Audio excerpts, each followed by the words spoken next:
and welcome to a WOW embossing powder video. I'm Christine, and in today's video I thought we could have a look at a few of the colours from the Spring Has Sprung promotion going on the WOW website and play around with a fantastic technique which I like to call embedded embossing. I'm not sure if it has actually got a name, but I tend to call it embedded embossing when I give this a go. So we're going to start off with a background layer using a mixture of Mare from Brennan Keane and also the gorgeous Pastel Spring Glow in Ultra High, and then we're going to do the embedded embossing part using the dried lavender embossing powder, also from Brennan Keane as well. And I thought this would give a really lovely spring kind of colour scheme for our card.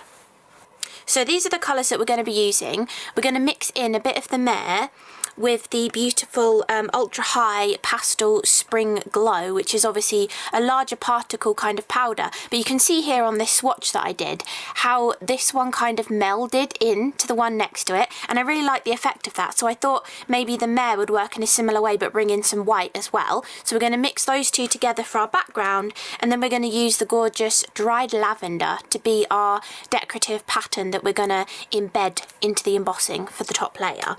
So first of all, I've got a couple of pieces prepared. This is the fantastic Fragment die from Woodware and Françoise that I wanted to just use as a background element, and then I want to do our embedded embossing panel and place it on the top like this. So I just cut roughly an A7 kind of sized piece of cardstock here that we're going to do our main background technique onto. So for the first bit of this technique, you can either take your embossing powder and go direct onto your cardstock, or you can use a brayer. I think maybe we will go with the brayer this time, and I tend to keep one just for my clear sticky ink, and that's always the only thing that I use this one for, just so that it's always nice and clean and ready to work with. And then I'm just going to cover this small panel of white cardstock in this clear ultra slow drying ink, and I'm working on white cardstock this time. I often say when you're working with your coloured powders, sometimes it's nice to work on your coloured cardstock, but I know that this one is quite translucent and I don't want the colour to be impacted by the colour of cardstock. So if we use a white colour of cardstock, we're going to see the true colour of the powder.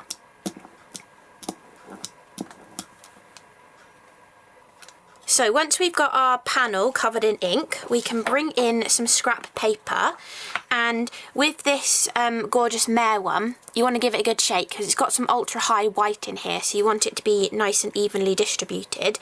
And I also want to kind of go for a stripy effect. So I'm going to tip some of this onto the bottom of my panel. I'm going to tip a stripe onto the middle of the panel as well. And then I'm also going to tip another stripe of this along the bottom. And then I'm going to decant this back into the jar, and then we're going to add on some of the ultra high powder. But we will be coming back to this Mare powder as well. So clean off our scrap paper, bring this back in, and tip on some of the ultra high. It doesn't matter if this doesn't cover everywhere, because we're going to bring the Mare powder back in as well, and we're also going to sprinkle on a little bit of this powder as extra. Because it's ultra high, we're going to want to heat from underneath anyway, so we can actually add on extra crystals of this and then heat from underneath. So for this process, we're heating our cardstock from underneath on the lowest setting of the WOW heat embossing tool to make sure all of the powder is nicely set, and it's going to give a really nice glossy finish from heating from underneath, and it's also going to stop any of those ultra high particles from flying off as we're heating it as well. And then once we've got the initial layer done, we're going to add more clear ink over the top, add a bit more of the Mare powder and try and get it to stick in some of the areas where we'd kind of missed bits using the ultra high powder last time.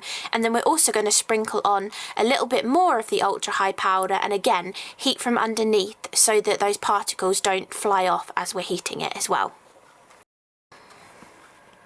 I'm not sure if you could 100% see the powders melting in that bit of sped up footage, but this is the gorgeous effect that we've gotten from combining those two powders together, and the fact that the Mare already had some ultra high white in it, and then we've added the ultra high in the Pastel Spring Glow. I think it just adds a really lovely kind of beautiful speckly sort of effect, and this could just be your background by itself as well, but for this embedded embossing kind of technique that I like to do, the next step is, once this has cooled down, you do want to use some anti-static powder. Now, WOW's embossing powders are treated for anti-static, but because we are heat embossing on top of heat embossing, I always like to err on the side of caution and add some anti-static powder, just because I feel like then you know nothing is going to stick where you don't want it to.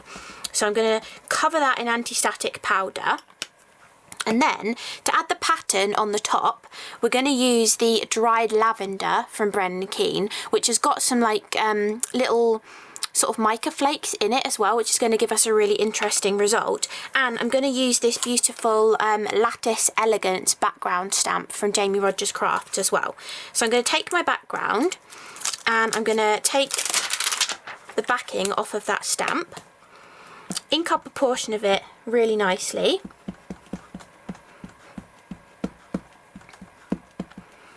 And then I'm going to take my background and press it onto the stamp to get the pattern to transfer. Just make sure you've got good firm coverage so that you're going to get that pattern all over the background. And you don't just have to use stamps for this. It works really nicely with stamps, but if you want to, you can also use stencils and use your ink blending brush with your ultra slow drying ink pad and add your pattern using a stencil as well. I've done that in the past too, and it works really nicely. And then we'll bring in our scrap paper again, give our dried lavender a really good shake, and then we're going to add this over the top. And this will pick up that gorgeous lattice pattern that we just stamped onto there.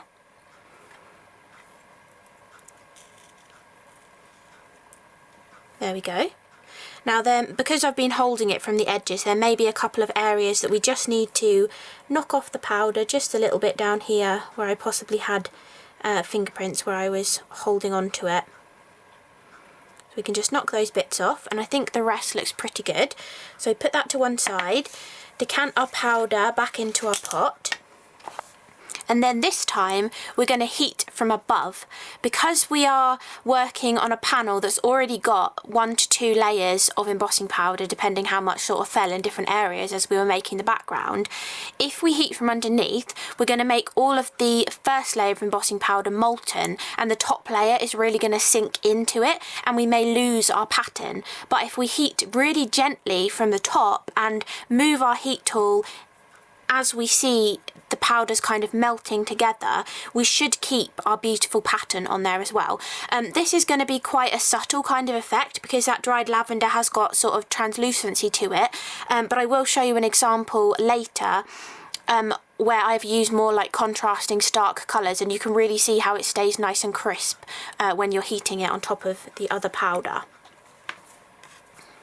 And there we have our gorgeous, subtle kind of embedded embossing background. And here is a slightly more bolder version of a design. So I did a printed circuit board on top of a beautiful dark green to give sort of more of a contrast, and it also shows you how well, when you just heat gently from above, that the pattern doesn't blend into the background too much. It stays nice and crisp on the top of the original bit of embossing. So you can kind of see, you can really go for a more feminine effect, or picking different colours and a different stamp can give you a really masculine effect for your cards as well, depending on what you want to do. But I just thought I'd show you that example as well. So for the rest of this card, the first thing I'm going to do is flip this over and add some double-sided tape to the back of it, add it on some black card and cut around to give a skinny black border around this panel. Then I'm going to add this panel onto my Fragment die cut with some low profile foam tape, like so, just putting it right in the middle. And once I've done that, I'm going to flip this over and put foam tape again behind that panel, just so it's going to raise this fragment die off my card and give it like a drop shadow to make it stand out from my white card blank. I think this gives a really nice effect. So I'm going to do just like that, and then remove the backing off of this foam tape and add it to my card blank, like so. Then, for the embellishment of this card, I want to keep it simple because I want the focus to be on that gorgeous embedded embossing background. So I've got a sentiment, which is from the Sentiment Strip stamp set from Polkadoodles, and it says, "Wishing you the happiest birthday." So I'm thinking sort of maybe putting that on at a jaunty angle. And then I've got these gorgeous butterflies from an older Sue Wilson set called Butterfly Delights, and I have cut the backing plate from the same linen white cardstock that I've used to cut the fragment die. I've cut the intricate piece from some soft lilac cardstock that I then heat embossed with the same dried lavender embossing powder to give it a really gorgeous effect. And I'm going to add that dimensionally just at the body so that the wings are kind of elevated. And then I've also just cut the body of the butterfly out from some black card to match the matte and the matte on the sentiment as well.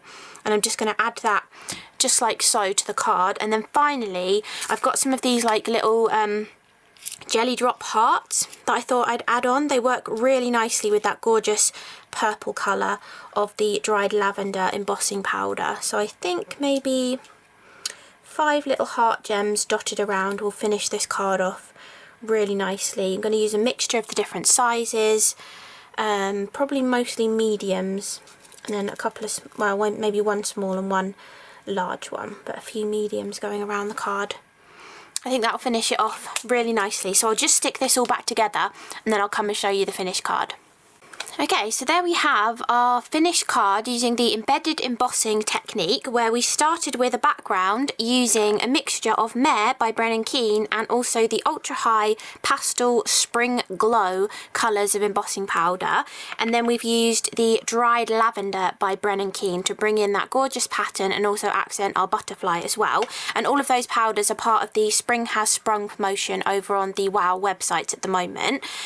But this version that I also just quickly finished off with a sentiment and a few gems just so you could see it finished, is using a different Jamie Rodgers craft / creative expressions stamp set, which is a gorgeous circuit board, and I have actually used the Metaline Kiwi Krush for the background dark green colour, and then I used the gorgeous polished gold super fine for the detail on that as well. So I thought I'd just tell you the colours of those whilst I showed you this card, but those aren't part of the actual Spring Has Sprung promotion. But I thought it's nice to see that you can create something that's very feminine or very masculine with the same technique, just switching up the colours and the stamp that you use as well. So I really hope you've enjoyed this embedded embossing technique. You have to let me know in the comments if you've ever tried this before as well. I feel like somebody has probably invented it beforehand and it's called something else, but I like to call it embedded embossing when I'm doing this technique. So thank you so much for watching, and I will see you again in the next video.